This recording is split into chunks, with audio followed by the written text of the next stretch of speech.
Hello students. तो आज हम लोग क्लास 11th की केमिस्ट्री का पहला चैप्टर जिसका नाम है some basics concepts of chemistry करने वाले हैं। ठीक है, तो ये हमारा लेक्चर नंबर 1 है जहाँ पे हम लोग केमिस्ट्री के इंट्रोडक्शन को पढ़ने वाले हैं। ठीक है, यहाँ पर हम लोग थोड़ी सी हिस्ट्री के बारे में भी चर्चा करेंगे। आप बोल सकते हो सर केमिस्ट्री में आप हिस्ट्री की चर्चा क्यों कर रहे हो? क्योंकि हमें ना समझना है कि आखिरकार केमिस्ट्री ओरिजिनेट कैसे हुई और केमिस्ट्री में हमारा इंटरेस्ट कैसे जागे, कैसे हम केमिस्ट्री को पढ़ने के लिए थोड़े से एक्साइटेड हो जाएं। ठीक है, तो जब हम थोड़ा सा पीछे जाकर केमिस्ट्री की हिस्ट्री को पढ़ते हैं तब हमें जाकर यह एहसास होता है कि ये कितना ज़्यादा एक्साइटिंग है। ठीक है, तो आइए स्टार्ट करते हैं हम लोग चैप्टर नंबर 1। ठीक है, देखिए केमिस्ट्री को पढ़ने से पहले हमें ये समझना होगा कि आखिरकार साइंस क्या है। बोले साइंस सर, जब हम लोग एंशिएंट टाइम में थे, जब हम लोग आदि मानव थे, आदि मानव से लेकर अभी तक हम जिन जिन चीज़ों को देखकर आश्चर्यचकित होते थे उन सब के बारे में हमने क्या किया, खोजना चालू किया था। और खोजते खोजते हम लोग क्या किए थे, जो भी नॉलेज हमें मिल रहा था उसे सिस्टमेटिक फॉर्म में लिखना या समझना चालू किए। जब हमने इसे कंपाइल किया, इसे इकट्ठा किया, तो यही क्या कहला गया, साइंस। ठीक है, साइंस के ही बहुत सारे डिवीजन हैं।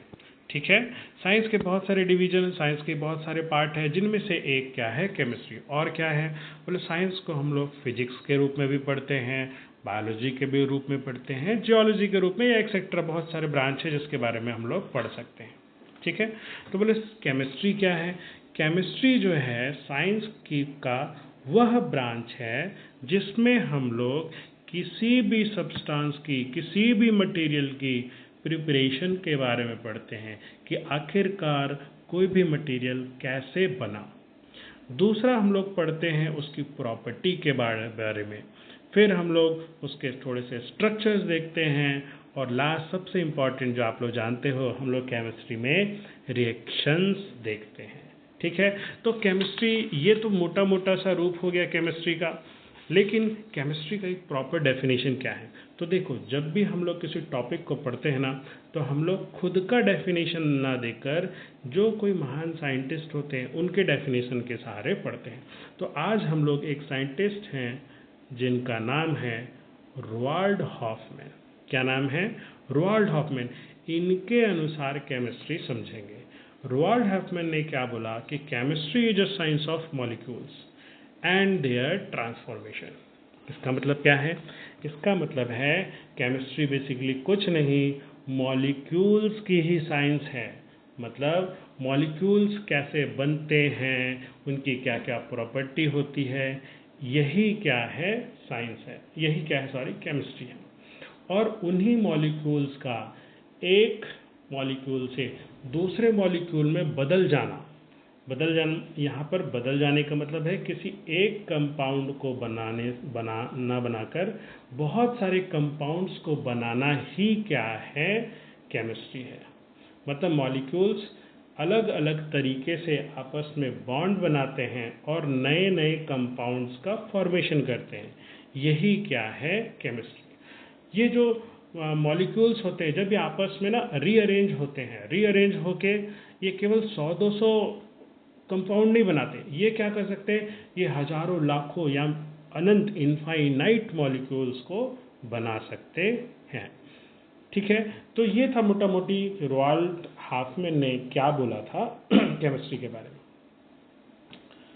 आइए, ओके, अब हम लोग समझते हैं कि आखिरकार केमिस्ट्री जो है ओरिजिनेट कैसे हुई, कैसे केमिस्ट्री अस्तित्व में आया।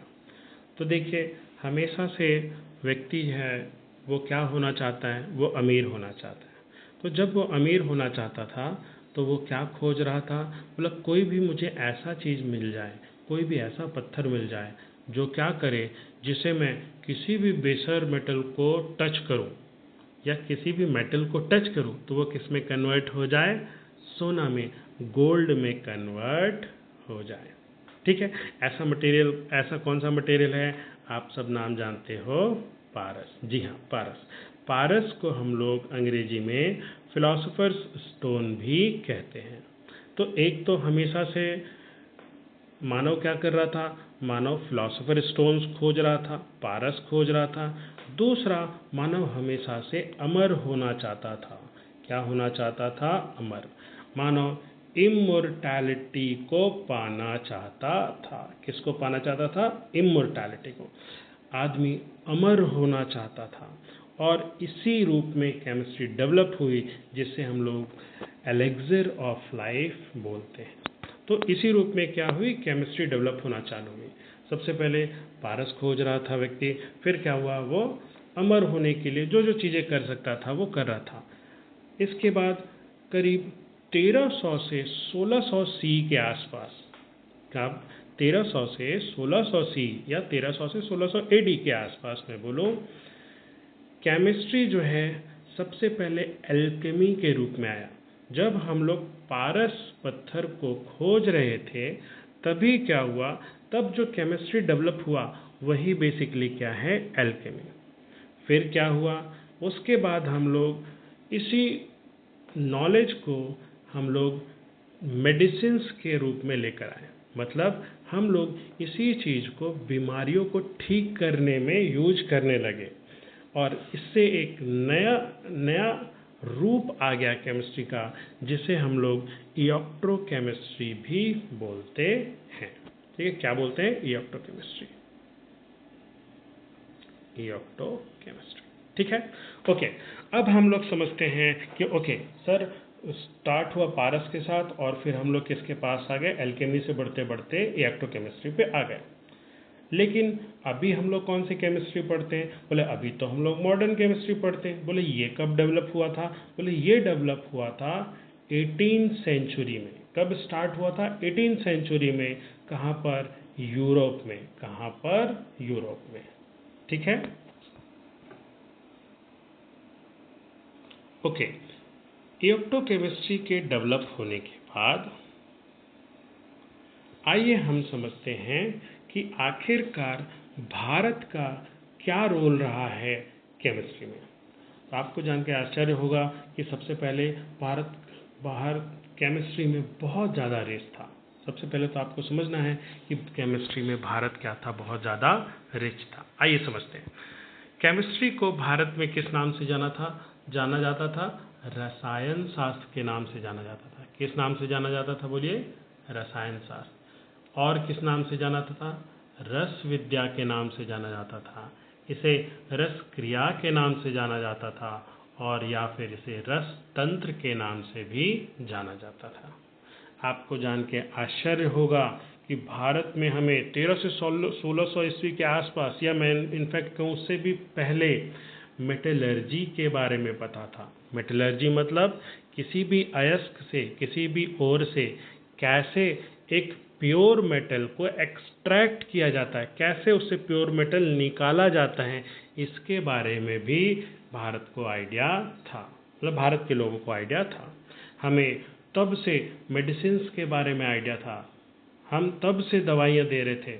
उसके बाद इंडिया में लोगों को कॉस्मेटिक्स के बारे में आइडिया था, कॉस्मेटिक्स के बारे में आइडिया था।